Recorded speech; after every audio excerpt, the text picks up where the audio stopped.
चौथे मुकाबले के लिए प्लेइंग 11 आई तो खूंखार खिलाड़ी की टीम से हुई विदाई और बदल गई है टीम इंडिया। किस तरीके की दिखेगी चौथे मुकाबले से पहले? जी हां, आपने सही सुना, चौथे मुकाबले के लिए बदल चुकी है अब टीम इंडिया।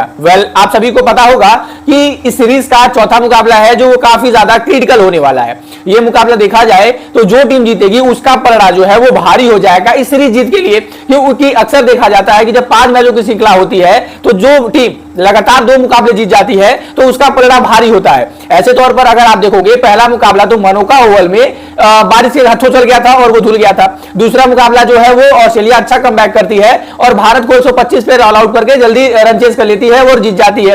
वहीं पर तीसरा मुकाबला में भारत वापसी करती है, रिकॉर्ड चेस करके भारत जो है वो अच्छे तरीके से वापसी करती है। और अब ये मुकाबला 3 मैचों के होने के बाद, पहला मुकाबला बारिश के कारण धुलने के बाद 1-1 से लेवल है। ऐसे तौर पर जो टीम ये चौथा मुकाबला जीतेगी ये कंफर्म हो जाएगा कि 5वां मुकाबला अगर वो टीम हारती नहीं है तो वो सीरीज जीतेगी। अगर वो हार भी जाती है तो यहां तक कंफर्म हो चुका है कि वो सीरीज तो नहीं ही गंवाने वाले हैं। ऐसे तौर पर भारत के लिए मुकाबला काफी ज्यादा इंपॉर्टेंट होगा, क्योंकि हमने पहले 2 ओडीआई श्रृंखला गवाही दी थी। और ऐसे तौर पर अगर हमें जाते जाते ऑस्ट्रेलिया से कुछ यादें लेकर जानी है या फिर थोड़े बहुत हमें मोमेंट अच्छे लेकर जाने हैं तो ऐसे तौर पर ये जो है वो हमें अच्छे तरीके से मुकाबला खेलना होगा। साथ ही साथ अगर यादों से छोड़ दे, अगर सारी चीजों से छोड़ दे तो हम सबको T20 आई वर्ल्ड कप की प्रिपरेशन के लिए हमें, क्योंकि ये 2 T20 आई खेले जाने हैं, तो ऐसे तौर पर अच्छे तरीके से हमें टीम की जो है वो मैं कहूं तो ये मुकाबले 2 खेलने भी होंगे। दोनों मुकाबले जो है वो खेले जाएंगे। और ऐसे तौर पर जो चौथा मुकाबला वो क्वींसलैंड में कल खेला जाना है और उसके लिए जो टीम इंडिया है वो बदल गई है।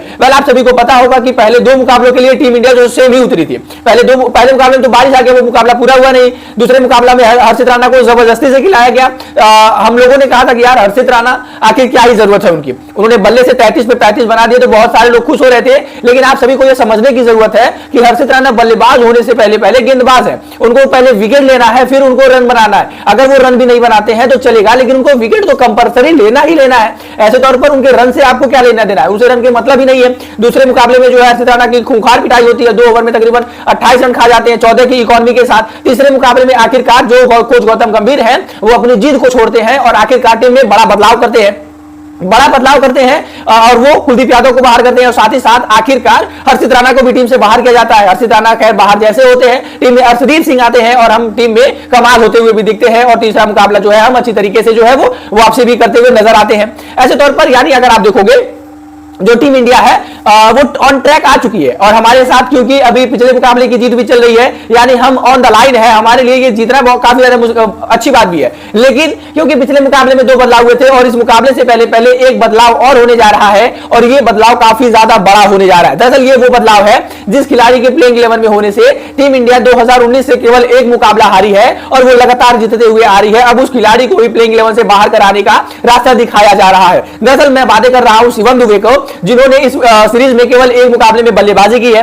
1 मुकाबले में उनको बल्लेबाजी मिली है और वहां पर वो 2 गेंदें खेलते हैं, 4 रन बना पाते हैं। तीसरे मुकाबले में टीम इंडिया जीत जाती है, उनको बल्लेबाजी नहीं आती और अगर आती भी तो 8वें नंबर पर आती है। ऐसे तौर पर उनकी बल्लेबाजी आती नहीं। आईपीएल में हमने देखा है चेन्नई सुपर किंग्स के लिए वो 3रे-4थे नंबर पर भी खेलते हैं, लेकिन कहीं ना कहीं अब उनको 8वें नंबर पर 7वें नंबर पर खिलाओगे तो वो कैसे कोई खिलाड़ी परफॉर्म करके देगा। हालांकि एक खिलाड़ी जो है वो बिल्कुल फिट हुए हैं, इस वजह से उनकी जगह टीम में अब बनती हुई नजर नहीं आ रही है और वो खिलाड़ी है नीतीश कुमार रेड्डी। दरअसल आप सभी को पता होगा 3रे ओडीआई से ठीक पहले ये रिपोर्ट आई थी कि नीतीश कुमार रेड्डी जो है वो 2 मुकाबलों के लिए, 1 ओडीआई और 2 T20 मुकाबलों के लिए अनफिट हो चुके हैं। ऐसे तौर पर हम सभी ने देखा कि पहला मुकाबला तो बारिश के हाथों चल गया और दूसरे और तीसरे मुकाबले में जो नीतीश कुमार रेड्डी की वापसी हुई नहीं है। चौथे और 5वें मुकाबले से पहले जो है वो बिल्कुल भी अच्छे तरीके से फिट बताए जा रहे हैं। फिट यानी उनकी टीम में वापसी बताई जा रही है और ऐसे तौर पर अच्छी बात यह है कि वो टीम में वापस आ रहे हैं। ऑस्ट्रेलिया में उनके रिकॉर्ड भी अच्छे हैं, उन्होंने आज सेंचुरी भी लगाई है, अच्छी गेंदबाजी भी वो कर लेते हैं।